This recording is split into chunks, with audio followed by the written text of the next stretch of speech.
प्रभु, हमें कृपा दे कि आज दिन भर के हमारे कार्य, हमारी इच्छाएं और हमारी योजनाएं तेरी पवित्र इच्छा के अनुसार पूरी हो और पूर्ण रूप से यीशु को प्यार करने और लोगों की सेवा तथा ईश्वर की महत्तर महिमा के लिए हो।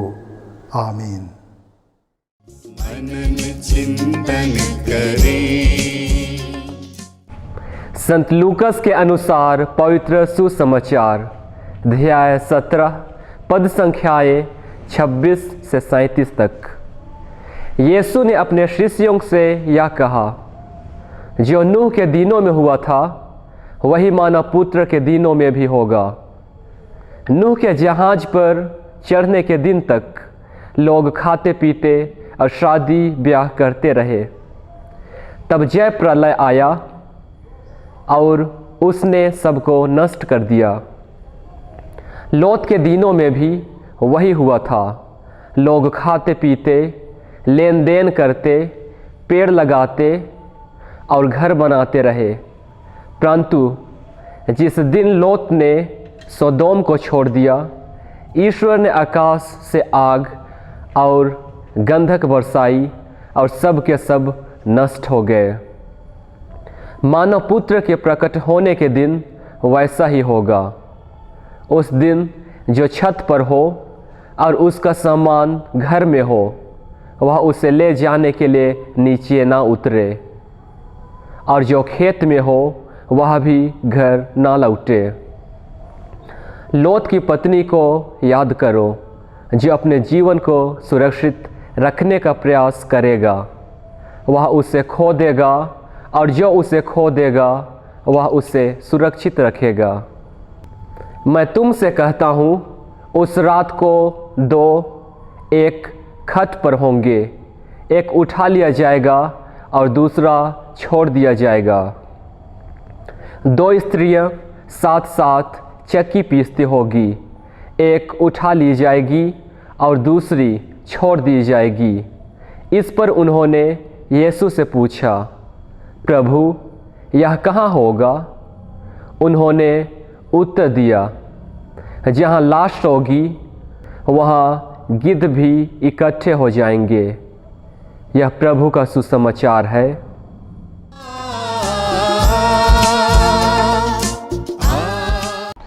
प्रिय भाइयों एवं बहनों, यूहन्ना के दूसरे पत्र के लेखक अपने को एक अध्यक्ष के रूप में प्रस्तुत करते हैं और पत्र एक कृपा पात्र महिला को संबोधित किया गया है। लेखक की पहचान कर पाना कठिन है और लगता है कि पत्र व्यक्तिगत है। फिर भी इसमें निहित शिक्षा सभी विश्वासियों के लिए लागू होती है। विशेष करके दो बातों पर ध्यान देने की ज़रूरत है। पहला, ख्रीस्तीय प्रेम, और दूसरा, मुक्तिदाता का शरीर धारण। ख्रीस्तीय प्रेम की क्या विशेषता है जिसके कारण उसे चिर नवीन आदेश माना जाता है? इसकी विशेषता इसमें है कि शब्दों का महत्व उतना नहीं है जितना कि ईश्वर की आज्ञाओं का पालन करना। यीशु पिता ईश्वर के प्रति आज्ञाकारी बने।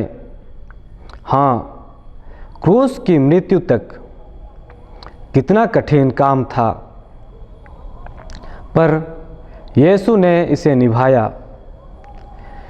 यीशु के प्यार से जुड़ा रहस्य है मुक्तिदाता का शरीर धारण। पिता ने संसार को इतना प्यार किया कि उसने अपने एकलौते पुत्र को भेजा एक मनुष्य के रूप में। उनका शरीर दिखावा मात्र नहीं था, लेकिन सच्चा शरीर। अतः हम कह सकते हैं कि ईश्वर के पुत्र ने, जो एक ही व्यक्ति हैं, ईश्वरीय स्वभाव के साथ साथ मानवीय स्वभाव को भी ग्रहण किया।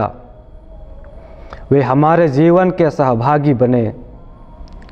हमें भी दूसरों के जीवन के सहभागी बनना है।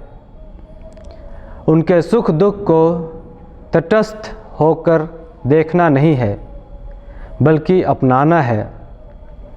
तभी हमारा जीवन सार्थक होगा।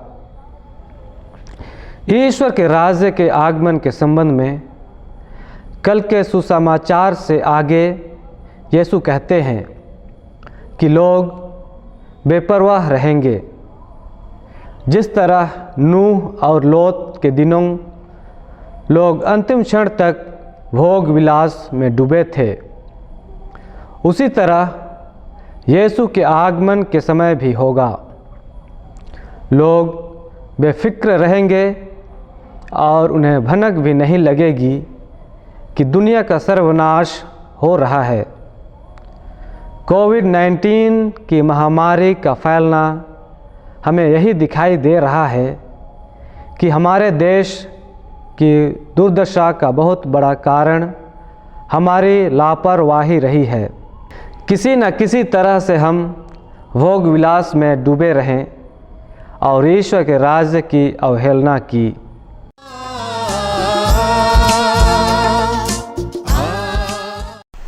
प्रभु आप लोगों के साथ हो